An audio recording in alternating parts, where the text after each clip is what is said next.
Hello बच्चों, हमने अपने पिछले वीडियो में जो पहला चैप्टर स्टार्ट किया जीवों में जनन, उसके पहले टॉपिक कायिक जनन के बारे में पढ़ा है। और अब हम अगले वीडियो में अलैंगिक जनन के बारे में पढ़ेंगे।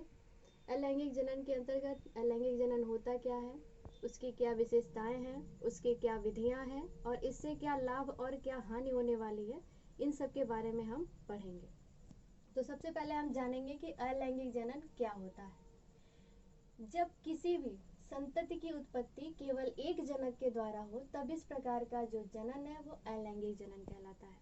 बच्चों, इसके पहले भी हमने बताया कल के वीडियो में कि कायिक जनन जो है उसमें सिर्फ एक ही जनक भाग लेता है और इसी वजह से कायिक जनन अलैंगिक जनन दोनों में यही समानता है कि दोनों में सिर्फ एक ही पेरेंट्स पार्टिसिपेट करते हैं संतति की उत्पत्ति में। क्योंकि एक ही पेरेंट्स से ही संतति की उत्पत्ति होती है, तो जो संतति होती है वो आकार, प्रकार और अपने आनुवांशिक रूप से पूरी तरह से अपने पेरेंट्स की आइडेंटिकल होती है। और ऐसी संतति जो आकार में, आनुवांशिक रूप में अपने पेरेंट्स के समान हो, वो संतति क्लोन्स कहलाती है। ये जो अलैंगिक प्रजनन की जो प्रक्रिया है वो एक कोशिकीय जीवों में और सरल शारीरिक संगठन वाले जीवों में पाई जाती है। तो जाहिर सी बात है कि उच्च कशेरुकी और अकशेरुकी जीवों में या पौधों में ये प्रक्रियाएं नहीं मिलती हैं। इसके बाद हम आएंगे कि क्या विशेषताएं हैं अलैंगिक जनन की। तो सबसे पहले विशेषता है युग्मक का निर्माण एवं युग्मक संलयन अनुपस्थित होता है। यानी कि अलैंगिक प्रजनन में जो कि एक ही पेरेंट्स होता है तो इसमें युग्मक निर्माण की कोई प्रक्रिया नहीं होती है। और जब युग्मक निर्माण नहीं होता है तो इनके फ्यूजन जैसी यानी कि संलयन जैसी भी सारी प्रक्रियाएं इसमें अनुपस्थित होती हैं। अगली विशेषता है केवल समसूत्री विभाजन होता है। क्योंकि इसमें सिर्फ समसूत्री विभाजन होता है जिससे कि जो पेरेंट सेल की आइडेंटिकल उसकी क्लोन सेल्स बन जाती हैं। तो इस प्रोसेस के द्वारा समसूत्री विभाजन की उपस्थिति की वजह से इसमें किसी भी प्रकार की विभिन्नताएं नहीं आती हैं। और आपको पता होगा कि विभिन्नताएं ही विकास में सहायक होती हैं। जैव विकास की एक सीढ़ी होती है विभिन्नता। अगला आएंगे अनुकूल परिस्थितियों में संपन्न। अलैंगिक जनन की जो प्रक्रिया है ये हमेशा अनुकूल परिस्थितियों में ही पौधों में या जानवरों द्वारा की जाती हैं। अनुकूल परिस्थितियां ना हो तो अलैंगिक जनन की प्रक्रिया जो है वो संपन्न होने में कठिनाई होती है। इसके बाद अगला टॉपिक है विधियां। यानी कि अलैंगिक जनन के लिए पौधों में या जानवर में ऐसी क्या क्या विधियां होती हैं। सबसे पहला है विखंडन या विभाजन, दूसरी विधि है मुकुलन, तीसरी विधि है बीजाणु निर्माण, चौथी विधि है कोनिडिया और अगली विधि है खंडन। ये 5 विधियां हैं जिसके द्वारा अलैंगिक जनन कंप्लीट होता है। इसमें सबसे पहले पढ़ेंगे विखंडन या विभाजन। जैसा कि इसके नाम से ही है विखंडन या विभाजन, यानी कि जितनी भी कोशिकाएं होती हैं, जब भी कोई नया जीव बने या कुछ भी बने तो जनन का जो आधार है ये हमेशा कोशिका विभाजन ही होता है। ये जो इस टाइप का है कोशिका विभाजन ही होता है और इसी के द्वारा ही नई नई कोशिकाएं बनती हैं। तो कोशिका के विभाजन के आधार पे हम विखंडन को अगले में भी 2 पार्ट में डिवाइड करते हैं। एक है द्विविभाजन और दूसरा है बहुखंडन। द्विविभाजन यानी कि बाइनरी फिजन, जैसा कि इसके नाम से ही कंफर्म है कि विभाजन के बाद 2 सेल का निर्माण। ये जो प्रक्रिया है इस प्रक्रिया में सेल्स होती हैं, सेल जो है वो डिवाइड होती हैं। और एग्जाम्पल है जैसे अमीबा, पैरामीशियम, यूग्लिना, यानी कि जगत प्रोटिस्टा के जितने भी एनिमल्स हैं उनमें ये प्रक्रिया पाई जाती है। इस प्रक्रिया में सबसे पहले सेल्स होंगी।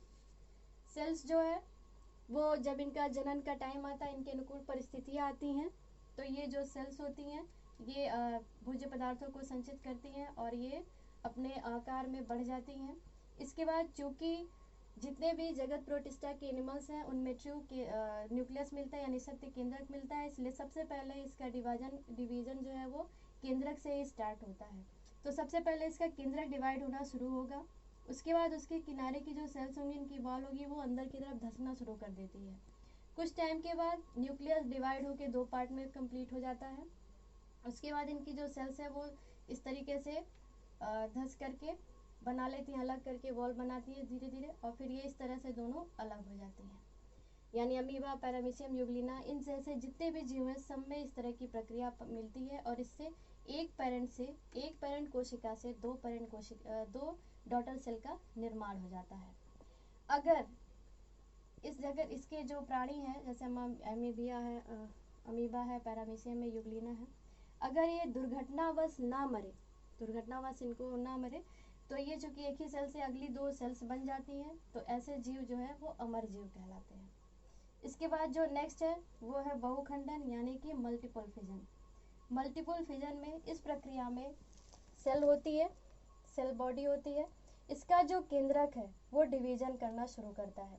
ये केंद्रक डिवाइड होकर के बार बार डिवाइड होता है और कई सारे केंद्रक बना लेता है।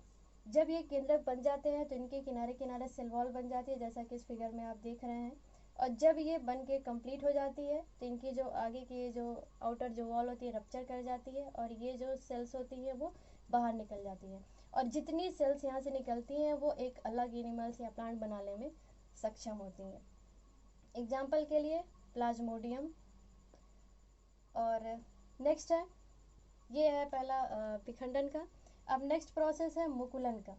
मुकुलन यानी कि बडिंग ये जो प्रक्रिया है, इस प्रक्रिया में सेल्स के ऊपर एक उभार बनना शुरू हो जाता है। धीरे धीरे उभार बनते हैं, ये सेल्स इन उभारों उभार धीरे धीरे बड़े होते हैं। इनकी जो न्यूक्लियस है वो भी डिवाइड हो जाते हैं।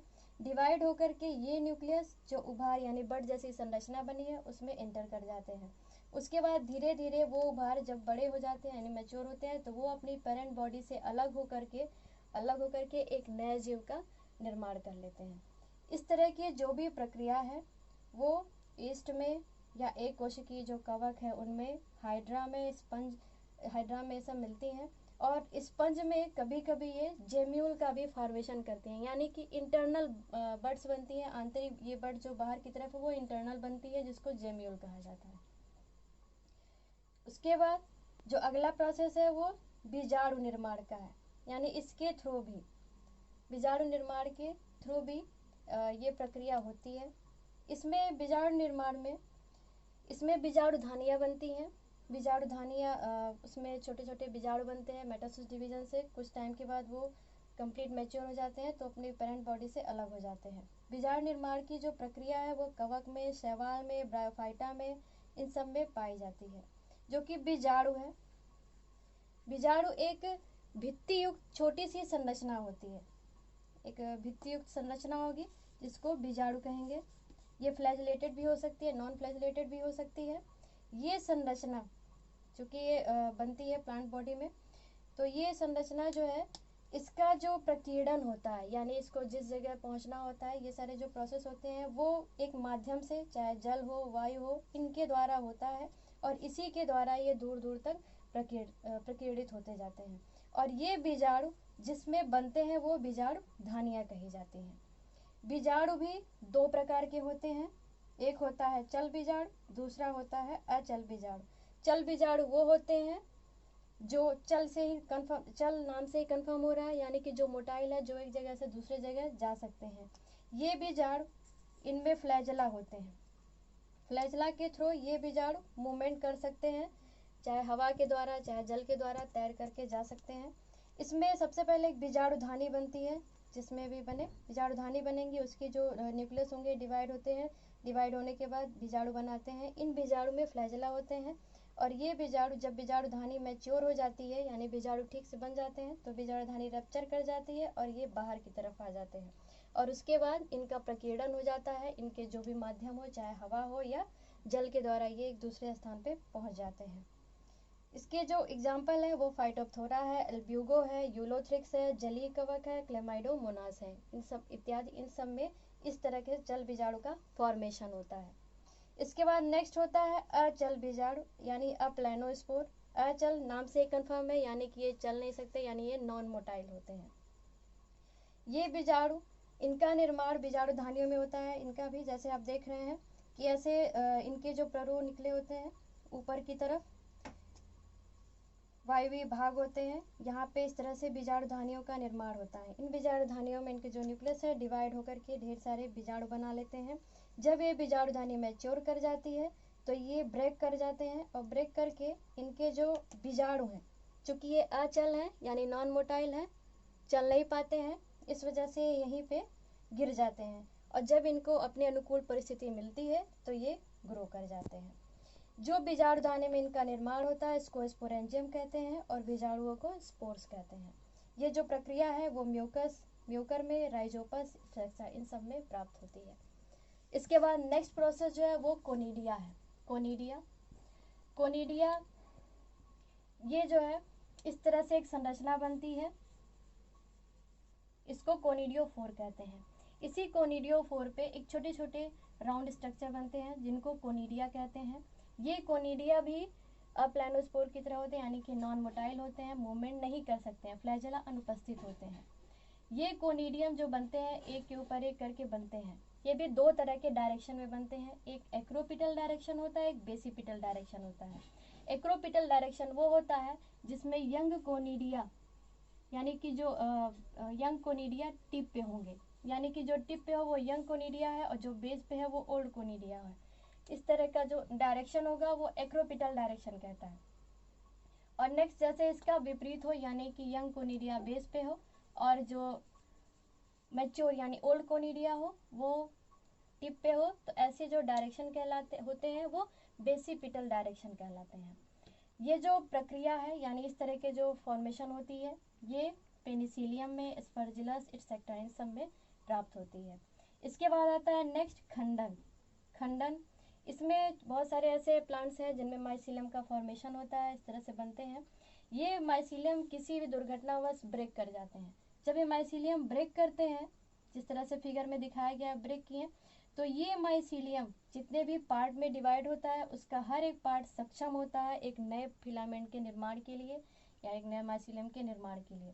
तो ये जो प्रक्रिया है ये खंडन कहलाती है। खंडन यानी कि टूट करके उसके टूटे हुए टुकड़ों से एक नए बॉडी का निर्माण होना, पूरे प्लांट का या फिर उसके जीव का, वो क्या कहलाता है? खंडन कहलाता है। इस तरह की जो प्रक्रिया है वो यूलोथ्रिक्स में, स्पायरोगायरा में और ब्रायोफाइट्स के कुछ प्लांट्स में मिलती है, प्लांट बॉडी में, जो एक्सीडेंटली अगर वो ब्रेक हो जाते हैं।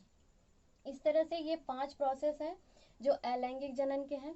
इसके आगे बाद हम उसके महत्व के बारे में पढ़ेंगे और उसकी हानियों के बारे में पढ़ेंगे। सबसे पहले इसके महत्व को जानेंगे। इसका पहला है कि आनुवांशिक शुद्धता हमेशा बनी रहती है, यानी कि चूंकि इसके पहले भी आप जाने एक ही जनक भाग लेता है, माइटोसिस डिवीजन होता है, और जैसे पेरेंट्स होते हैं वैसे उसकी आइडेंटिकल उसकी संतति प्रोजेनी होती है। तो इस हिसाब से जो भी कैरेक्टर उसके पेरेंट्स में होते हैं वही कैरेक्टर उसके संतति में ट्रांसफ़र होते हैं, जो पीढ़ी दर पीढ़ी ट्रांसफ़र होते रहते हैं। और इस तरह से अगर कोई अलग से कोई युग्मक या कोई चीज़ उसमें मिक्स नहीं होती है तो उनकी जो शुद्धता प्योरिटी है वो भी बनी रहती है।